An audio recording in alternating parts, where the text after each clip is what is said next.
নমস্কার বন্ধুরা, অন্নপূর্ণার হেসেল চ্যানেলে সবাইকে স্বাগত।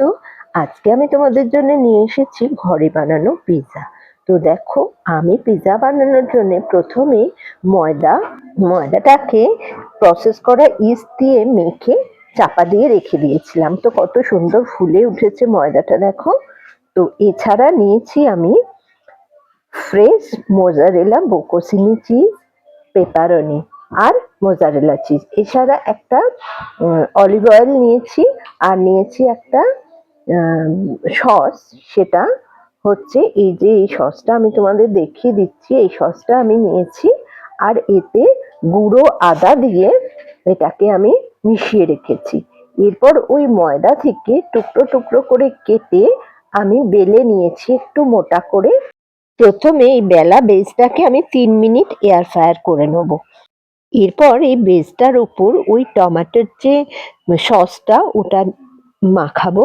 তার উপর পেপারনিগুলো আমি কেটে কেটে ছোট করে চারদিকে প্লেস করে দেব। আচ্ছা, আর দেব আমি 2 রকম পেপারনি দিয়েছি, আর দেব মোজারেলা চিজ, আর দেব অলিভ অয়েলটা ছড়িয়ে দেবো উপর থেকে। তো দেখো, আমি 2 রকম পেপারনি দিয়েছি।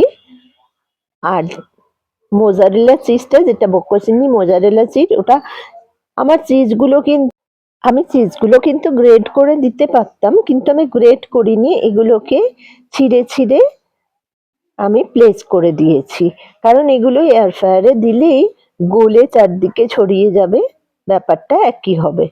তো দেখো, আমি বোকোচিনি চিজগুলো দিয়ে দিচ্ছি, আর এবার মোজারেলা চিজটাও আমি এইভাবে সাজিয়ে দেব। দিয়ে এর ওপর দিয়ে দেবো অলিভ অয়েল কিছুটা, আর দেব তোমার অরিগেনো দেব আর একটু, দিয়ে এটাকে আমি এয়ার ফ্রায়ারে দিয়ে দেবো। আচ্ছা, 220 ডিগ্রিতে এয়ার ফ্রায়ার মোডে আমি 15 মিনিট এটা দিয়ে দেবো।